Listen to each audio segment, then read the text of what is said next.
Hello and welcome to Nerdarchy, for nerds by nerds. I'm Nerdarchy Dave, and today I'm joined by Christian and Peter from Loremaster.io. How are you guys doing today?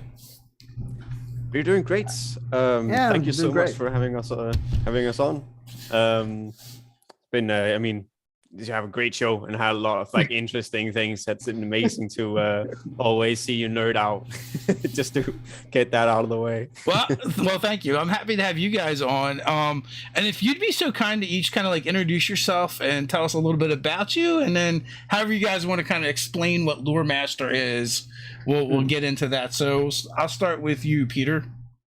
Yeah, well, my name is Peter, and I do the graphics design and concept development in the earlier phases of our of Lawmaster, and of course now on when we are making new features and such. Lawmaster is a DM tool, DM and world building tool. But in terms of that, I think Christian is so much better. He is our the bard of the group when it comes to presenting things. I just make them look nice, but he presents them way better than I do.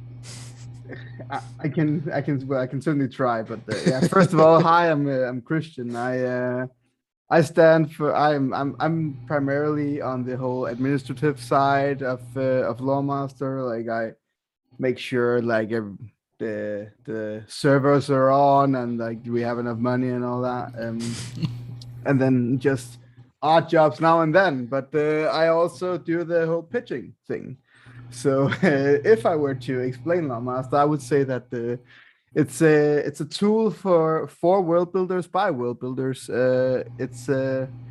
We like to create worlds. We like to play in these worlds, but sometimes that can be a very messy affair. It can end with documents everywhere. We wanted to kind of get around that, and we wanted to make a platform we can have everything, and you can have it in a very intuitive and very visual way. Because we in Lawmaster, all four of us, are very visual creators. We create from what we see. So that's kind of been our mission statement throughout, has been to create the best possible platform for world builders. And those world builders can be in Dungeons and Dragons 5e. That's what we primarily cater towards, because that is the largest segment. But we are also moving into catering towards Pathfinder and potentially other game systems. And also, you can, like, if you just want to create a fantasy world, maybe for a project you're working on, like a writing thing or a system agnostic thing, we also cater to that, really. Is it specifically you mentioned fantasy, or could I do sci-fi or post-apocalypse or horror or anything else in there?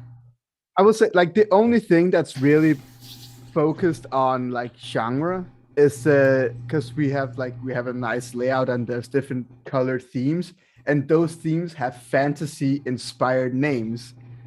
But that's basically like probably the most fantasy specific thing you can find in Lawmaster. So there is also, we have an inspirational tool. Like we have a tool that shows you like some small prompts to be written up, or like some small images and stuff like that. And that those are based in fantasy. So that tool specifically is also geared towards fantasy right now, but it's also in very early stages. Yeah. But for sure, there's nothing in the system that would stop you from like creating a Cyberpunk 2077 campaign or something, or just a sci-fi world or anything like that. So you've kind of like mentioned, Loremaster in very broad strokes. But like more specifically, what can I get in there and do with it? World building is a very like big generic term. What is it you're trying to help GMs do? Well, for part of it, it's because there is of course various platforms out there. A good example is World Annual. That is, and I mean, you could say that we're somewhat trying to accomplish the same things, but in a different way. So what we see when we go into many of the existing ones is that it seems like a CMS, which is a content management system. Like you have what is presented to your players, to the world, and then you have your backend system, which is just input fields upon input fields, and a little bit of a clunky and not so inspiring user interface. We want to change that whole thing into a what you see is what you get editor, in terms of both how you write, because you have document pages that are intended for just for text and images and stat blocks, and then you have what we call the story canvas, which is intended for world maps, but also potentially mind maps if you want to. And that's, again, as Christian was also talking about, this this visual first kind of approach very much inspired that. The story canvas was actually initially thought as a form of setting up a flow chart, but that became too technical. Maybe had some Pathfinder days coming in again. But oh yeah, didn't say that on the stream. Started out playing Pathfinder before getting into D&D, so there's a little bit of is complexity better than simplicity?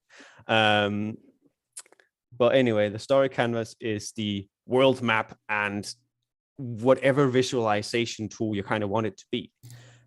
Again, as Christian also said, early stages. Right now, it's perfectly fine for a interactive world map. But we want to make it, we want to support using it as a creative tool in the early stage of development too, like setting up all these nodes and creating instances and relations, between different elements of your story. Maybe, I mean, a family tree certainly, but also just a relation and power hierarchy in general. It's supposed to be flexible. It's a word that we kind of use a lot because we want to design mainly for home brewers. Of course, it's for anyone really, but we focus a lot of our decision making on this fact that it's something like it should fit into your workflow, and it should not require you to sit down and have a steep learning curve before you can start using Loremaster. That's very much a focus of ours. When did you guys launch Loremaster? Well, we soft launched it probably about. We had a closed alpha, which was the first time the public actually could try it out to some degree, with but of course selected test subjects. We did that during our masters, so that is about a year ago. That would be because we did it because we were working on this in conjunction with getting our master's degree. So we did a closed alpha with around 40 to 50 participants. And they really just got the tool and were allowed to use it as they saw fit. And then we used that data to better Lawmaster, but to also like create our actual master thesis, right? So that's when the public first time gained access to it. And then I think it was back in November. Yeah. We actually went public with, or like public with the beta on Patreon. So if you like join our Patreon, you can gain access to Lawmaster like right now, basically. So that's like back in November was when we like put out the public, well, still private but public private beta. Yeah, I'm not really versed in when something is public and when something is private, but it's behind the paywall, so I think that makes it somewhat private. But yeah, we again, we need to have some sort of way to make the servers run, right? Yeah, for sure. The trains must keep going. And exactly. what was the impetus to create Loremaster? You mentioned your master thesis a couple times, and also real quick, folks, as always, links are in the description, so you can go check things out and click those links. Yeah, I mean, I can like take the beginning at least. The beginning thoughts of Lawmaster was that we worked on a similar project during our master, like our whole 2-year master. We started out wanting to work with the D&D, but like gearing it more towards a learning experience for children. We created this this UI that were to be easy for children to use and like embrace creative ideas and basically make make children of all ages create their worlds and like embrace creativity, because we found some studies that said that creativity was actually going way down in children. So that's kind of what sparked the idea. But then we sold out and we went commercial, so to speak. No, that's not what happened. What happened was that we created this tool, and we thought, hey, there's actually potential here for it besides being used as a learning tool only.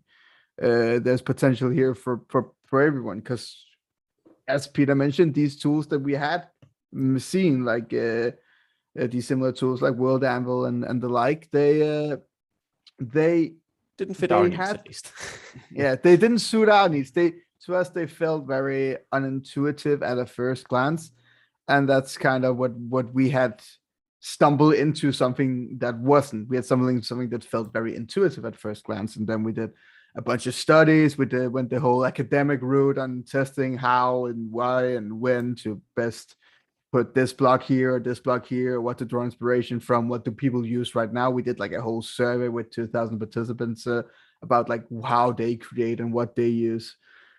And then it just kind of formed out of that. Like Loremaster started developing from that. Where did you get your survey participants from? 2,000 is it's a pretty solid number for, just starting out. Yeah. That was through Reddit. We posted on some of the major Reddit, D&D and TTRPG Reddit threads, and we just like asked, hey, fill out this survey. We're working on something cool. And then it took somewhat off, and we got a lot of participants, and it was pretty cool. So, what do you think the draw to Loremaster is as opposed to other similar platforms? I think it's partially the way that we also started, in the sense that I mean, the whole focus was to have it simple from the start, because it was actually initially designed for kids to some degree, not for kids, but for at least for quite youthful minded, in the sense that, okay, we wanna make sure that you don't get writer's block immediately as you get into this super advanced application. So I would say that it's very much in the sense that it's using a UI methods that are quite familiar to most people. There are things that you will see from Reddit in terms of how things are organized in terms of navigation structure and comments, and you'll of course find various similarities to other platforms that we find people generally use.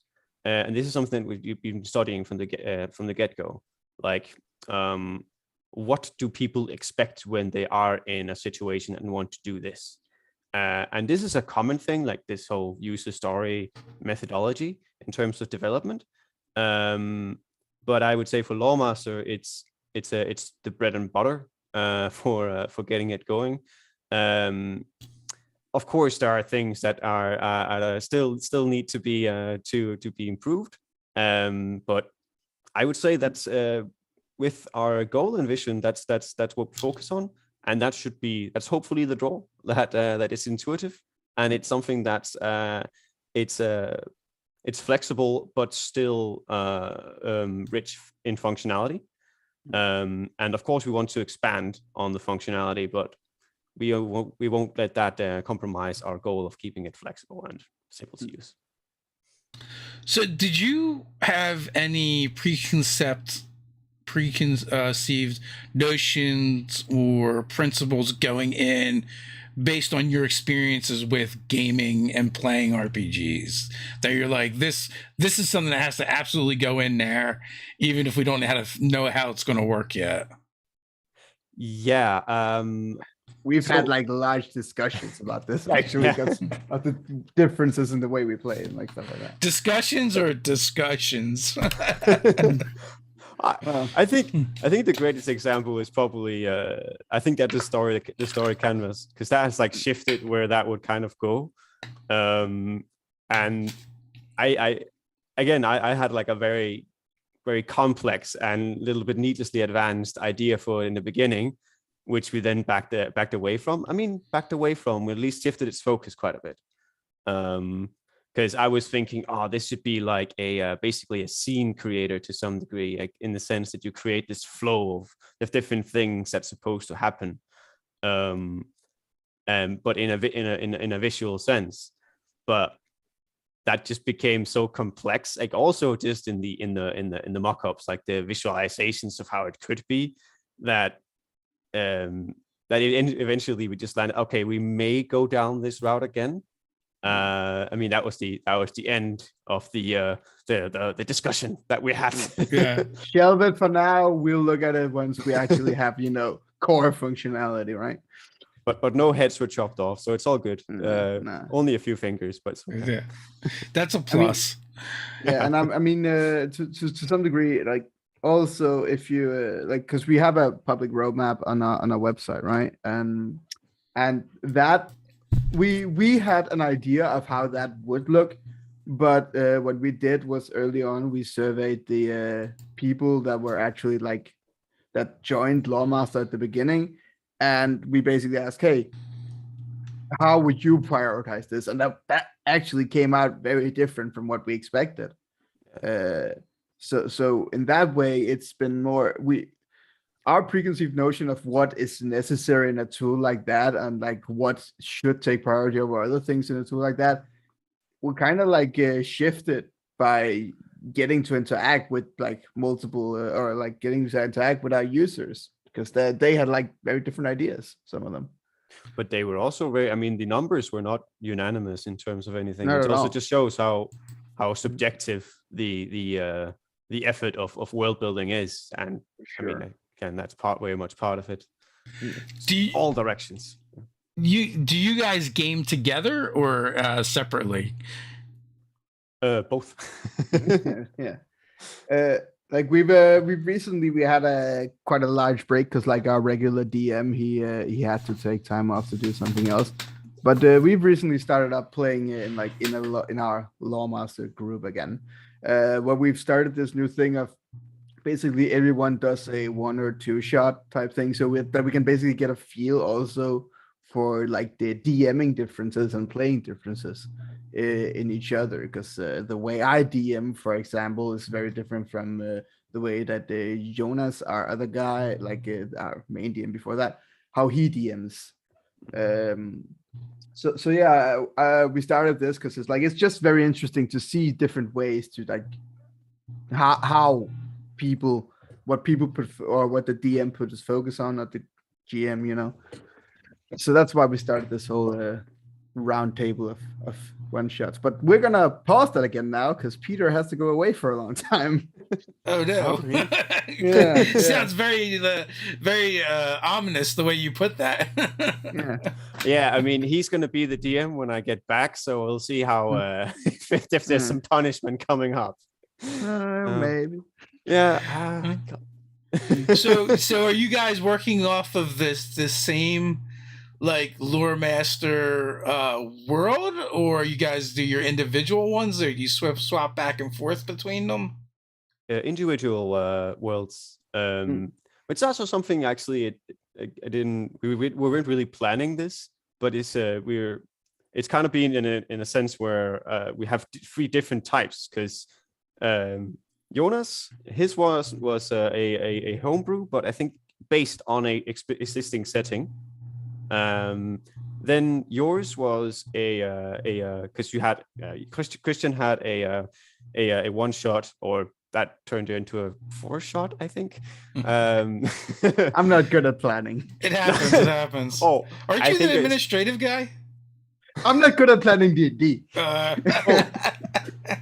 I would also say we need to credit Jonas and I for being very talkative idiots. So that's they spent an entire session in the first town, and I was like, okay, this is going to be. I think with the one NPC, it's he was an interesting guy. Note to self: Christian, make less interesting NPCs. Literally made him up on the spot. That's the word for it. Those are always the ones. Yeah, those are always the ones. That's the problem, isn't it? but yeah, what I was about to say is that so Christian also had it was just a very free flowing homebrew, and then mine that's gonna be the one after Christian's is a world that I've been working on for quite a while. That I haven't really based on anything because it's not going to have any deities, so it's like going to be very different from. There's not a lot of rules that I can base it on, sadly. So there's like 3 different methods of going about it, and we're all working with Loremaster, so that also puts like different perspectives like into play. Like, how does it go for this kind of task? And I mean, we are different writers, of course, with different approaches, but just by making different kinds of campaigns is also a great way to just test it. Of course, we test everything, but sometimes it's when you use it, that's a little bit. I mean, you use it in your private time, you find more than you just actively sit. That's when you find all the bugs, is it? Yeah. You're like, this thing someone made doesn't do what I want it to do. Oh, those guys, they make me so angry. Oh, I'm those guys. Yeah, exactly. The funny thing about oh, sorry. Go ahead. No, I will say the funny thing about asking about if we play in a Loremaster world is that we actually and this wasn't planned when we started out, but we actually do have at this point a Loremaster world. We call it Loremasterio, which it's basically our website. We create Peter created this map that was basically just to be used for promo. But then we wanted to show off the features of the nodes, and that made some of the actual places be real places. So what ended up happening is this is in a real world, and we had a couple of it's about a month ago, I think we had a stream with Brendan from Night Vision Creative, where he basically we play tested a new class that he's working on, and that happened in this Loremasterio world that's sprung from this promo map we made for the website. So that's there is actually a real Loremaster world, but it's not something we play in. No, it's not really that developed, I would say either. No. But it started out as a map, and then let's make a cool way of describing the features, but in a way that is part of a fantasy world. And Christian did a really good job of doing that. And then we've kind of there's been, there was a little bit of development when Brandon was working on this campaign, but otherwise it's just been a little, I don't know, a gimmick for the website. But no, it makes sense. I mean, it does help to give users an idea of what they're getting into and what it's about, how they can use it in their worlds when they're doing their world building. Now, me and Christian, before we got started, we were talking a little bit. If folks haven't noticed, you guys aren't here in the U.S. where we're based. You guys are in Denmark and speak Danish. So I was curious, and I asked Christian. I was like, "Well, what language do you game in?" As I mentioned before, we do. I primarily, even though I'm playing even if I'm playing with a full team of Danish people, because I do know a lot of international people, but even if I'm playing with a full team of Danish people, we play in English, because to our Danish ears, at least that's my take on it. To our Danish ears, it just sounds somewhat cringe to say some of the classic fantasy words like spell, and I throw a spell, I throw a fireball at you. It's just it doesn't have the same pandas in Danish. For me, it's very much in the sense that we're used to fantasy and listening to the epic tales and the more dramatic descriptions of things to be heard in English.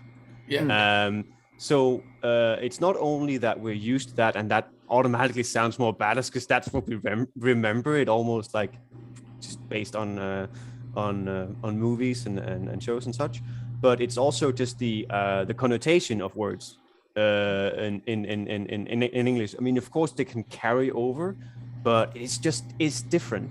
There is a different. You would have to actually think, well, if I want to relay this sentence and carry the same feeling in Danish. It's like it doesn't really work because, I mean, I guess there are of course Danish fantasy, but it's not as clearly caught and as well understood and easily conveyed because of popular fantasy as it would be in English.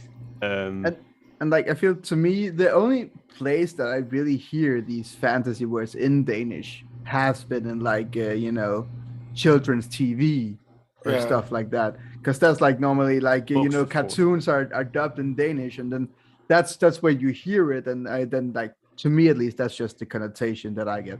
But I will say I do know that there are plenty of like Danish speaking RPG players out there. There's actually like on one of the larger TV channels, they ran a 3-season show of like people playing Dungeons and Dragons in Danish, like a TV show. Of Oh, it. wow. That with like a very famous comedian as the DM, and then like just a couple of like his friends and some famous people like in the chairs, and they did an actual play show, which was So pretty cool. like on regular like cable TV. On regular cable TV, yeah, and like it was like a channel for young people, yeah. But it ran for 3 seasons. That's way ahead of where we've got. Like everything, has only been on the internet pretty much, like Twitch and streaming. I mean, I find it interesting because someone else had said that to me as well, and I want to say they were like either Finnish or from Denmark or Danish, and they kind of said something very very similar to what you're saying. It feels weird. I barely speak English, so I have no real point of reference. Yeah, I mean, yeah, I think it is just like it's a matter of perspective, and like me and Peter, we've grown up with fantasy and gaming in English, right? Like the English language have been something we've grown up with, and to me at least, video games have very much been like my introduction to English. I learned English through video games before I was taught it in school. Yeah, I think that part of the whole like nerdy part of you is just associated with English, to me at least. What about like mythology, like Norse mythology, where it like comes from Scandinavian countries? I think that stuff would translate well. It's being translated out of those languages, so. Oh, for sure, that's very much like inspiring us in various ways creatively. But I think as soon as it comes down to debating and presenting and just generally being dramatic in your wording, it just works better in English rather than Danish. Because as soon as you do it in Danish, then I can't help but doing it sarcastically. Yeah. I mean, I also I've only played in English because I started out playing with an American DM, so kind of had to there at that point. And then afterwards, I mean, that was actually with then I had another DM who was also no, he was from Iceland, and then with Jonas and Christian and Torbjörn, we're all Danes, but they also just wanted to play in English. So, okay, perfect. That's just, so it wasn't really initially it wasn't like an active choice. Yeah. It was just kind of how it happened, at least for me. And I know it was different for Christian, but it just makes sense. It makes sense, but it's weird. But it also makes it easy to switch between what is meta and what is actually gameplay, because then sometimes we talk Danish when we're discussing like specific rules and something, but that's only rarely. So that doesn't hold up either. So in character, you're more inclined to speak English, but out of character Danish. Sometimes, sometimes. I mean, that's not right. to me, it's I do a full English, and that's because it was when we started, it was an active choice, because we started an all Danish group. It was we went into an international study, but like the DM was Danish and all the players were Danish when I started my first campaign, and we were all like a group of newbies, and the DM was somewhat experienced, and he was like, I mean, for sure, I'll DM, but there's just it. It has to be in English because I think he had the same with like that Peter had that if in Danish it just sounded sarcastic or like even though it's not meant to, it seems somewhat mocking and I feel to me at least it's also so much easier because like when you speak English, it's easier to drop into a character than it is in your native language. And for Peter, that character is very often Russian. but yeah, Slavic, not specifically Russian. Well, at least with the whole like accent game and stuff like that, it's just much easier to like slip into characters in English. Yeah. So one of the players at our table, when they're in character, they're always speaking, in accent and using a voice. But when they're, when it's them talking, they're just using their regular voice. So it kind of makes me think of that a little bit, except for we only have variations of English to use because we all only speak English. Can I get I cast fireball in Danish? Oh dear. But that's where we would just say fireball. It's like because it's like it's the spell is written, but like if we were to translate it directly, it would be jeg kaster ildkugle. Which I mean, actually, probably to like someone who doesn't speak the language, probably sounds foreign and mystique and stuff like that. But like to us, it sounds so fucking weird. Yeah, that's funny. Actually, one thing is also like there's been like this comedic making fun of LARPers, like live action role playing, but where they are talking Danish, and I think that's also for a lot of us the association with using fantasy speech, but in Danish. So, for example, you have this kid running around saying "Iskostella, Iskostella, Iskostella." It's just like it sounds very silly, and it's like, yeah, I don't want to sound like that. I'll just keep talking English. Thank you. So I don't know where it stems from. It's somewhat maybe call it silly that you just only keep to English. It just kind of helps getting into the feel of fantasy and how I'm indifferent on my opinion of it. I just think it's an interesting detail that I've picked up from doing these live chats. Yeah. I mean, I'm always impressed with people that speak multiple languages anyway. Especially when you start getting beyond like 2 or 3. I'm like, I just struggle with 1. Yeah, some people they just got like the ear for it, and that's crazy. I'm fine with my English and my Danish. That's good enough. Like they often say that like all the Scandinavian people are supposed to like be able to know each other's languages, right? Like we're supposed to know Swedish and Norwegian. Like I can maybe know Norwegian if they speak slowly, but like I'm not even gonna try with Swedish. Like I'm fine. I'm so good. I don't need that Swedish. I think it's almost easier sometimes to understand German than it is to understand Swedish. Yeah, sure. My great grandmother was basically off the boat from Sweden, and she just spoke very broken English, and it was very hard to understand Granny, and she literally just kind of sounded like the Swedish chef. Yeah, I mean, and that is what it is. Yeah. So where do you find the majority of your users coming from? Is it really diverse, or a specific region? I think mainly the States. But specific, we would have to check up like if. I mean, we have been very much like focusing our like whole social media side and all that. We have been focusing like that on the US because our biggest place right now is Twitter, and Twitter is not that big in that. I think like, it's very small in Denmark. Compared to like stuff like Facebook, and while we do also have a Facebook page, it's not that active, and I think that's primarily where we actually have our Danish followers. But it's funny, like in the analytics, like over the years, Denmark has kind of shown up fairly high for us for, especially for countries that aren't like primarily their primary language is in English. Denmark has been one of the higher ones, and It was one of, I forget which country. It was one of the Scandinavian countries when we used to do these before.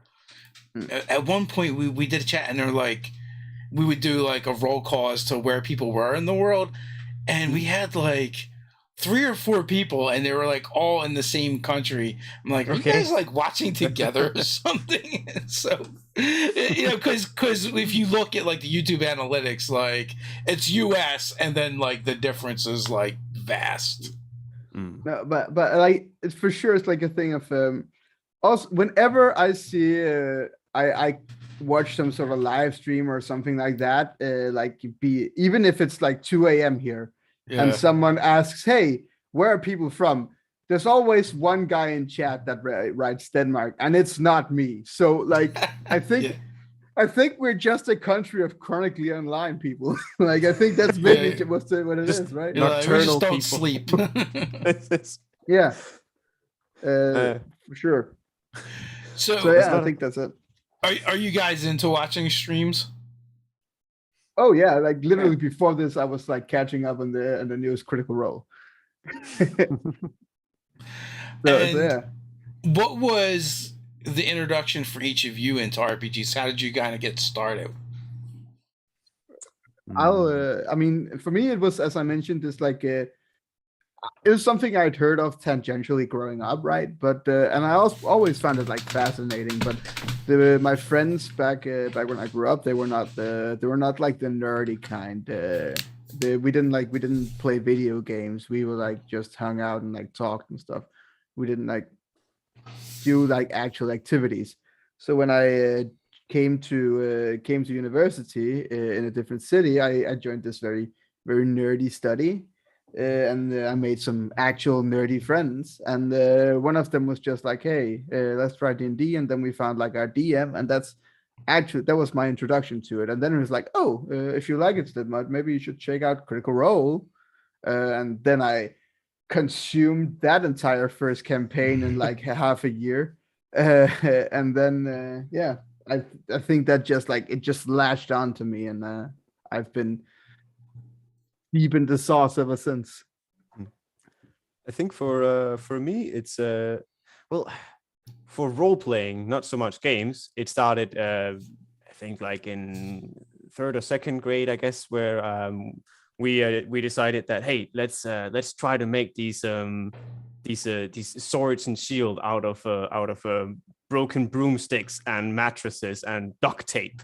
They were hideous, but we also broke them all the time, so it's good that they didn't take too long to make. And then we just at first it was just like dueling, and then it started out with a little bit more role playing. So at the end of it, we were kind of softcore LARPing, but not really. Funnily enough, I never ended up playing Dungeons and Dragons with any of those guys. And from there, then I also just started like kind of soft, like to some degree, world building. I draw, so like I like to create stories with that. So there was the world building aspect, and the actual tabletop RPG didn't come until way later. That was when I was studying in Esbjerg. And but then it just kind of, I mean, it made a lot of sense with what I've been dealing with for most of my life, I guess. Like, for one thing, smacking on people and doing actual LARPing, to then just world building, just kind of making adding meaning to the different drawings, and also creating various universes through that, to actually using a rule system that supports world building and the immersion into them, and listening to other people's amazing ideas, and also live in them. So you're welcome, by the way. You're one among many, but yes, that's always a nice experience, right? Yeah. Well, one of the cool things is that I've noticed with I want to say newer, but like relatively comparative to like, since like I've been gaming like 30 plus years, and it seems like the trend in the last like five-ish years or so, maybe even 10 years, is that people are coming into the hobby and they're like jumping right into the deep end, where like it seems like when we came up to GMing, like it would take a long time for someone to even start GMing, let alone doing, I don't know, starting a whole business and platform around the hobby, right? So, which is really, really cool to see people get like that involved into the hobby right away. Yeah, I mean, especially for DMing, I very quickly found out that that was a role that I wanted to try out at least. I think it was like my third session ever or something. I was like, but he has all the power. Yeah. So that's where I need to be. And I will say, like, I know a lot of like players and a lot of new players, especially, they feel like it's very intimidating. And I try to get everyone that I like play with and know to be like, to just try it out once. Cause it is really not that, like, if you can make stuff up, if you're good at bullshitting, then you are a good DM. That's the core thing around it, right? Because you basically just have to yes and all the time, and then once in a while say no or roll for it. That's your job as the DM, and I especially enjoyed that part. Like when I started out DMing, I prepared so much for each and every session.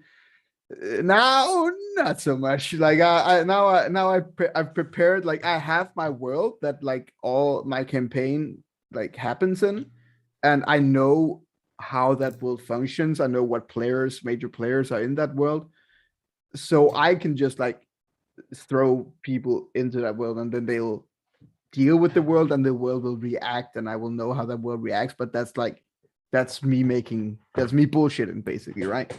It's how the world reacts is by me bullshitting. Yeah, I remember it's just an ad to Christian's. I think I remember one of you showed us a note for a session that was the entire note for that. I think it was like vampire cow ? Or something like that.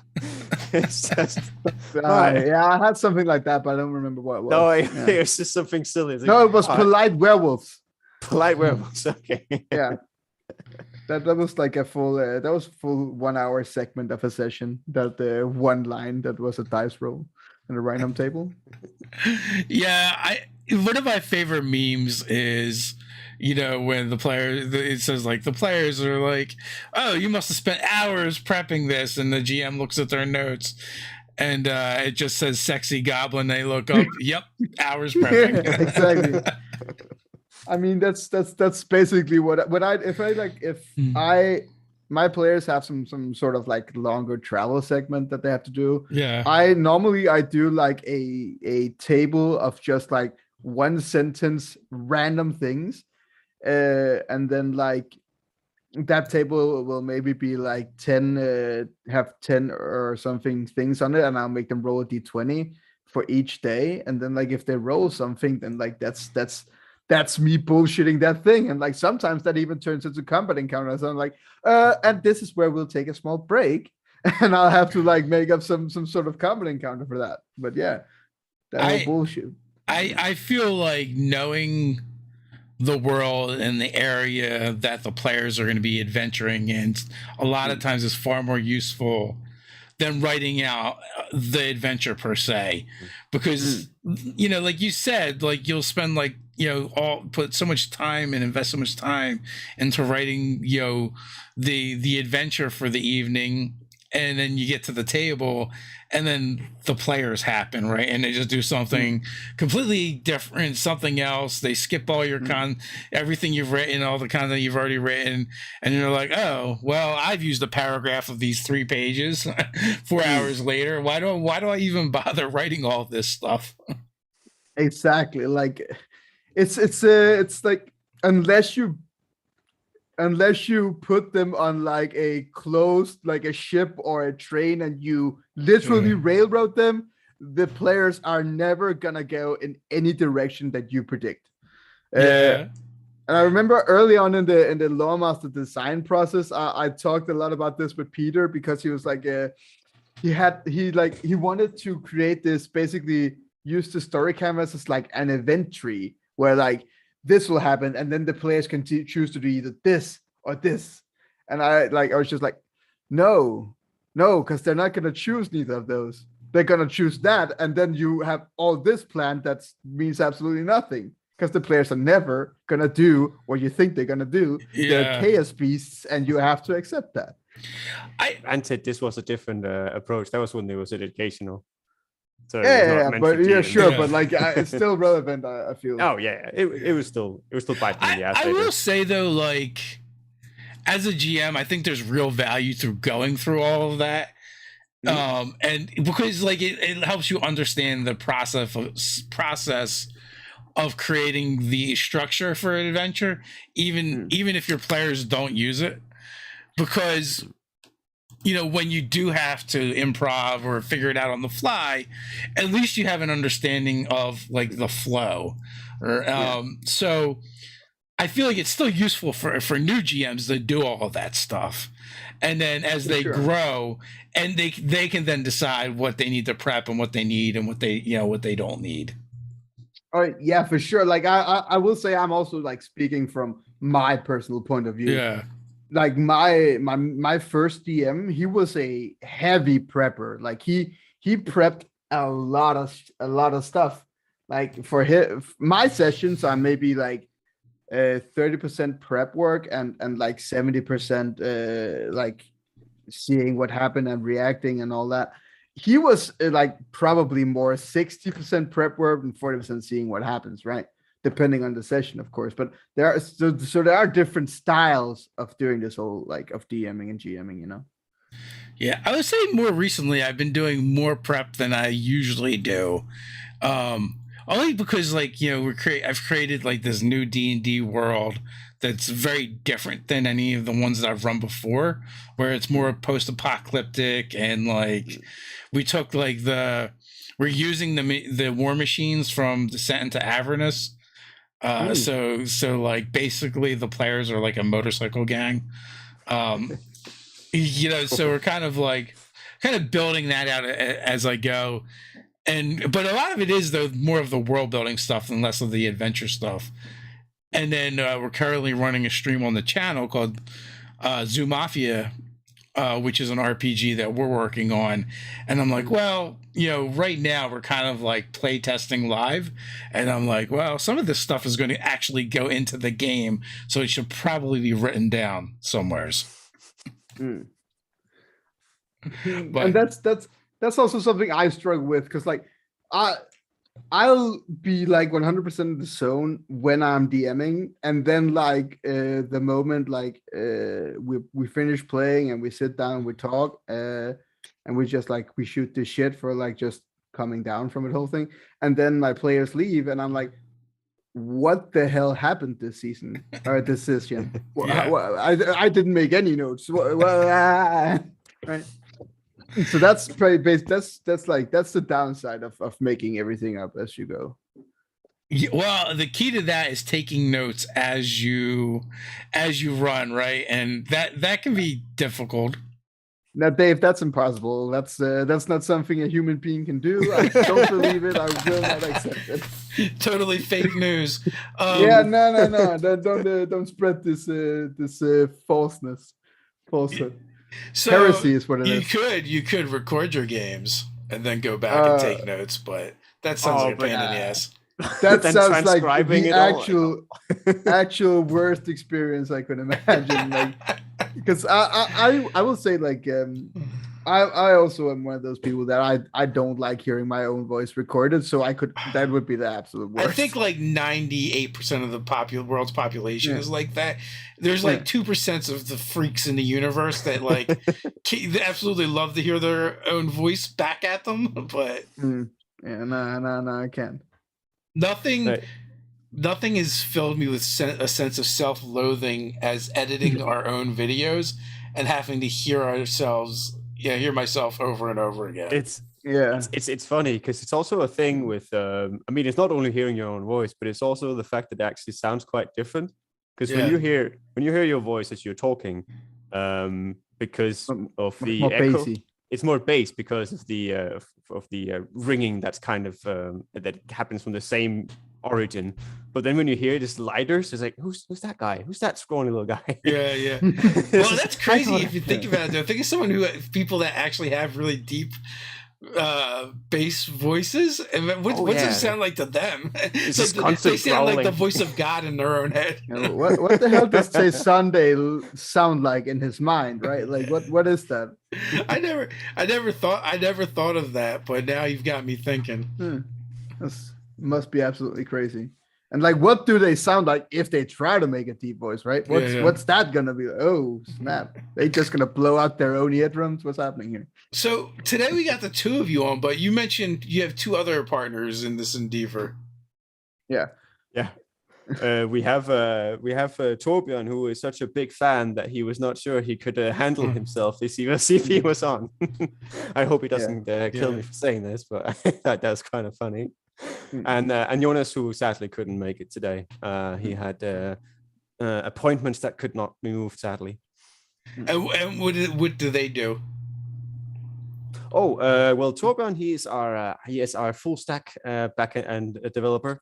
So he is very much a very much important role, of course, because while developing, quickly find my shortcomings when it comes to the more hardcore. It's definitely backend. No, that's not me.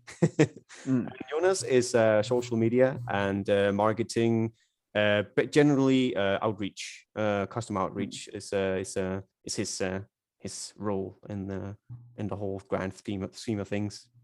Yeah. Cool. Yeah. They were missed for sure, and it is weird when we meet like fans that are like super fans, because we've had that. I've definitely had that happen a couple times, because I don't know, we just think of ourselves as like regular dudes doing this thing, and I remember the first time I had met someone that was kind of like that, and we were doing, it was kind of like early on, and we decided that like we would do an event because we were heading to Florida because we were doing this. It was like a Comic-Con XC cruise thing. So we're like, hey, we're gonna be here this night. If there are any fans in the area who want to show up, and we'll run a game, right? And so we had like 5 or 6 people show up, and there was this real young kid, and he was like shaking. Like my wife like still brings that up. I'm like, breathe, dude. It's okay. Relax. But I think That's amazing, maybe I would imagine that happens more in definitely like in both TTRPG, but like in streaming as a whole, because like it's much more long form content. So you're like a much bigger part of like the people's life than like someone who does 10-minute videos on YouTube, for example, right? That's at least like, my take on it. No, not necessarily, because like there's tons of YouTubers out there that are really big, now, but even much bigger than us, and like I'm sure, but because people spend so much time with those videos, and they watch everything, they get to know the person, but like we don't really know them. Like, so we're just meeting a stranger, but they've been like, maybe they've been following you for like years, and so it's like you're like a friend to them, and and for us it can be kind of like, all right, easy, man, I just met you. Yeah, very intimidating, I'd imagine. Yeah, but like, then we have to pull back and like recognize that aspect of it as well, right? And I've always really appreciated when we meet people out in the wild like that, and that's like one of the reasons why we go to conventions and stuff, just to kind of like meet people doing the thing. Like, so I guess that's like one of the advantages and disadvantages when you have the forward facing, where you guys are kind of like on the back end of things, so they see the product but not you guys per se. Are you guys doing any like video content or anything, like talks about like, hey, this is what's coming up?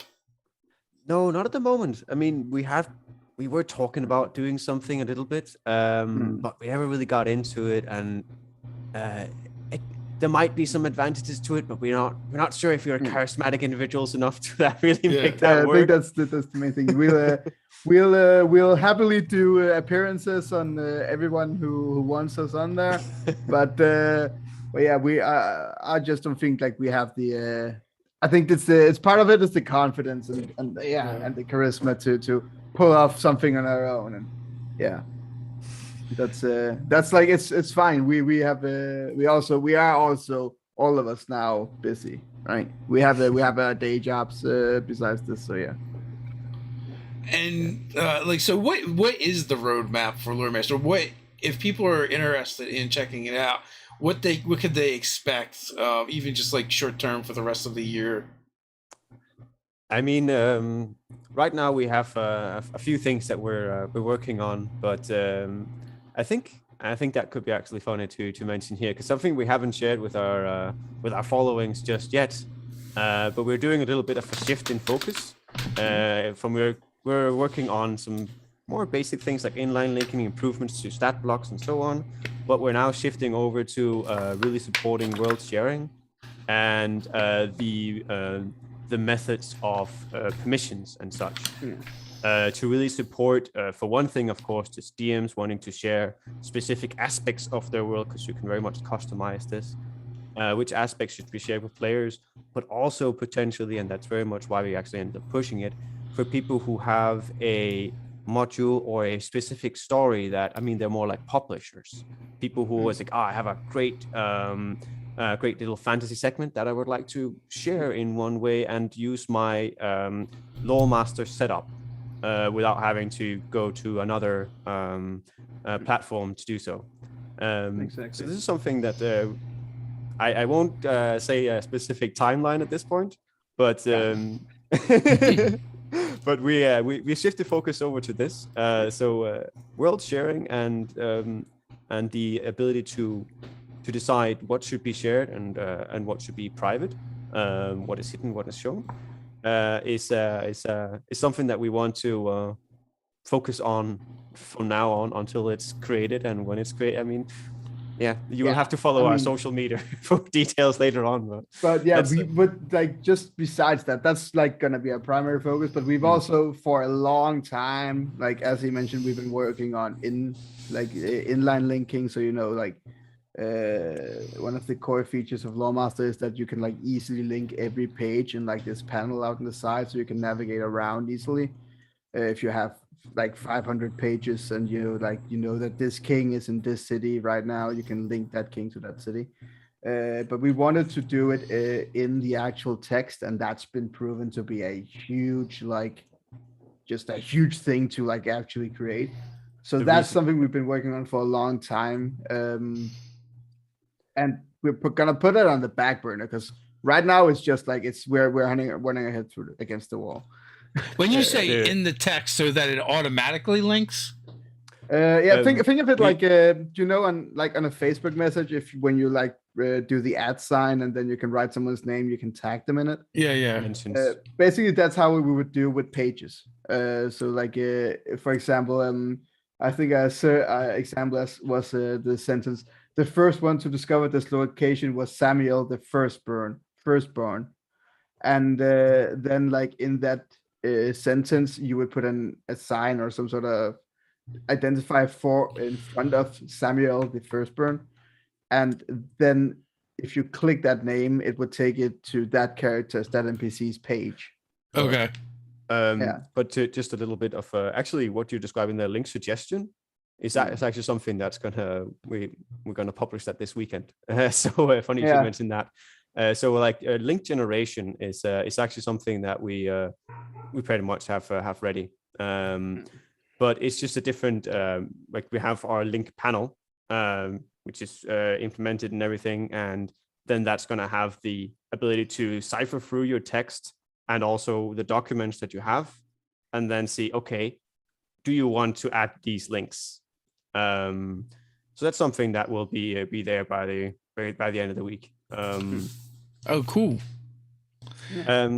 Yeah, sadly not in part of the text, but that's where we're at. Because the part of the reason why we have so much issue with this is because we focus a lot on your ability to customize your text, and also to, if you're able to use HTML and styling and such, you can do that as well. So again, this kind of flexibility is adding a lot of possibility for the creative, but it also makes things that seemingly seem simple, like inline linking, to make it actually quite complex, because we've went down the route that we have. But we're dealing with it.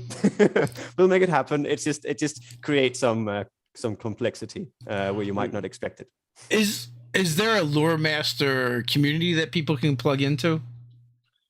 Well, we have our closed Discord, but that's for Patreons only right now. Otherwise, like follow us on social media and like our Twitter profiles where we're the most active. And you can like follow along and see how we'll post there whenever there's like new updates and whenever there's something new we're doing.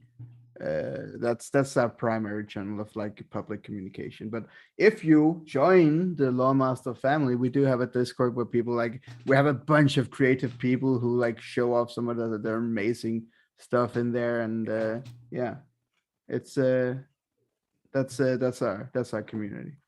Do you find that they're playing and starting their own games in there now?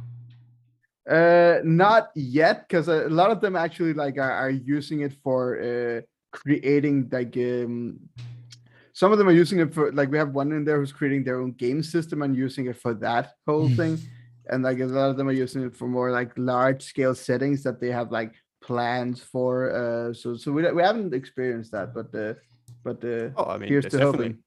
I mean, there's definitely plenty of people who run their campaigns from using Lawmaster.